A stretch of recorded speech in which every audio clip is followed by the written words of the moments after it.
नमस्कार, मी तनया. न्यूज अनकटच्या कृषी अपडेटमध्ये आपलं स्वागत. पाहुयात कृषी क्षेत्रातील महत्त्वाच्या घडामोडी. जालना कृषी उत्पन्न बाजार समितीत गावरान हरभऱ्याची आवक वाढली आहे. सध्या गावरान हरभऱ्यामध्ये ओलावा असल्यानं हरभऱ्याला कमी भाव मिळतोय. त्यामुळे हरभरा उत्पादक शेतकरी चिंतेत पडलेत.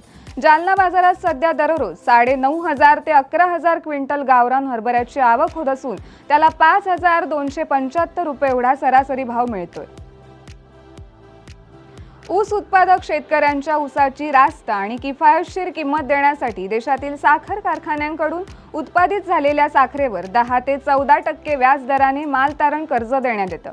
कारखान्यांवरील हा कर्जाचा भुर्दंड कमी करण्यासाठी केंद्र सरकारने नाबार्ड अथवा NCDC मार्फत 4% व्याज दराने कारखान्यांना कर्ज पुरवठा करावा अशी मागणी स्वाभिमानी शेतकरी संघटनेचे संस्थापक अध्यक्ष माजी खासदार राजू शेट्टी यांनी केली आहे. जालना कृषी उत्पन्न बाजार समितीत हिरव्या मिरचीची आवक घटल्याचं पाहायला मिळतंय. बाजारात मिरचीची आवक कमी झाल्यानं हिरव्या मिरचीच्या दरात वाढ झाली आहे. जालना बाजारात सध्या 50 ते 70 रुपये प्रति किलोने हिरव्या मिरचीची विक्री होत आहे. दरम्यान पुढील काही दिवसांत बाजारात जर हिरवी मिरचीची आवक वाढली तर मिरचीचे दर कमी होतील असा अंदाज वर्तवला जातोय. हमी भावाने खरेदी केलेल्या सोयाबीनची विक्री नाफेडनं बुधवारपासून सुरू केली आहे. त्यामुळे देशातील सोयाबीनचे भाव पुन्हा सरासरी 200 रुपयांपर्यंत कमी झालेत. त्यामुळे बाजारात सोयाबीनला केवळ 3,700 ते 3,900 रुपयांचा भाव मिळालाय. यावर आंतरराष्ट्रीय बाजारातील घडामोडींचाही परिणाम होत असल्याचे अभ्यासकांनी सांगितलंय. जुन्नर तालुक्यातील विघ्नहर सहकारी साखर कारखान्याच्या संचालक मंडळाच्या निवडणुकीत अर्ज माघारीच्या शेवटच्या दिवशी शिरोली बुद्रुक व OBC गट वगळता इतर गट बिनविरोध झाले आहेत. शिरोली बुद्रुक गटामध्ये 3 जागांसाठी 4 अर्ज शिल्लक असून OBC गटाच्या एका जागेसाठी 3 अर्ज राहिल्यानं या गटात निवडणूक होणार असल्याची माहिती निवडणूक निर्णय अधिकारी गोविंद शिंदे यांनी दिली आहे.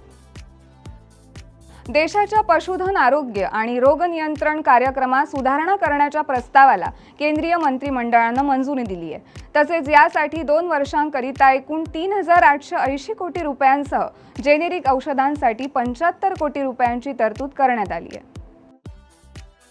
व्याघ्र प्रकल्पाशेजारी असलेल्या गावांमधील शेतकऱ्यांना 100% अनुदानात सौर कुंपण उपलब्ध करून देण्यात येईल अशी घोषणा वनमंत्री गणेश नाईक यांनी विधानसभेत केली आहे. त्या संदर्भातील आदेश आधीच दिल्याची माहिती त्यांनी सभागृहात दिली आहे.